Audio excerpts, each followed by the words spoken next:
After 4 years of clinical observations and experiences, Shauna began specific research regarding her theorized negative effects of excess and stored manganese on the human and neurological and sensory input systems and its possible symptomatic connections to autism and other neurological learning and behavior disorders in both children and adults. Manganese is not something people think about. And the sources of manganese are the ones that are frightening. I get all these phone calls of people going, oh, you should refer people to me because I do horseback riding for autistic kids. And I'm like, yeah, but the kids I work with aren't autistic anymore. You just found a protocol to overcome the manganese that was like really stuck on their receptors in their cells and so forth, and overcame that with iron. You push out the manganese from the body that's stored up too much and it's causing all these neurological problems. Research by Dr. Shauna Young made a big difference for this family and their struggle with autism. Developmentally, at probably about 3 months, we were first evaluated.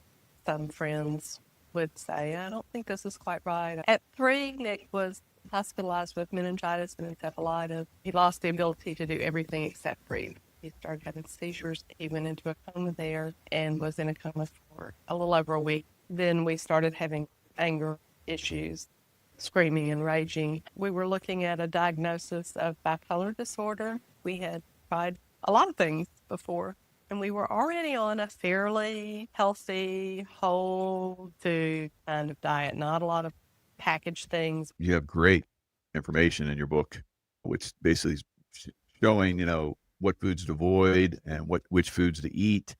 Soy, especially baby formulas, vitamin, cereals, especially a lot of children's cereals. They are fortified, it says, fortified with manganese.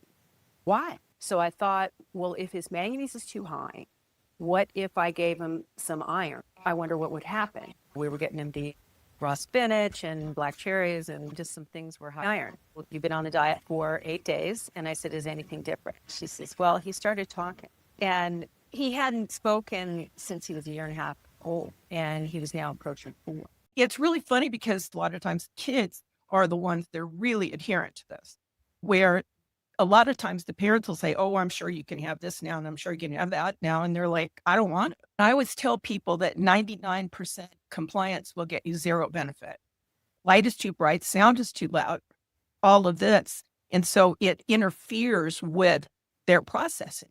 Manganese was meant to store information. It's in cassette tapes, it's in things like that, where iron is meant to conduct information. I don't recommend that you ever reintroduce grains because grains chelate iron.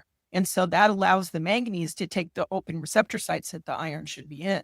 So there's some foods that I suggest people never go back to eating. When I do bodybuilding contests, almost this diet is very similar. I'm cutting out all grains and all of the stuff that basically makes us smooth. I get nice and lean. I get real focused. I do great. Everything's going great. But then you want to go back and, like you said, you can start to filter back other foods in. But if you're having issues with your neurons not firing correctly, you would think that, okay, I'll definitely make sure I'm not doing these anymore if that's really causing the problems. Tried everything. They've done everything. They've exhausted their finances. They stay in horrible jobs because of the insurance. When people start thinking about, I don't know if I can totally revamp my diet and I don't know, this is going to be hard. Close your eyes and go back to your fantasies when you were pregnant. You're thinking to yourself, I wonder if my child will be the president of the United States or an astronaut, or he'll take over our store, or she'll get married and have beautiful children. A lot of autism parents have got to the point that they're willing to try something so that their child throws less tantrums, or so that they get a little bit more verbal, or so they have less nightmares. And when you're thinking, I got to completely, totally revamp my diet so that they are a little bit more verbal, then that sounds hard. But if you think I'm going to revamp my diet so that I can go back to those fantasies I had when I was pregnant, that's worth it.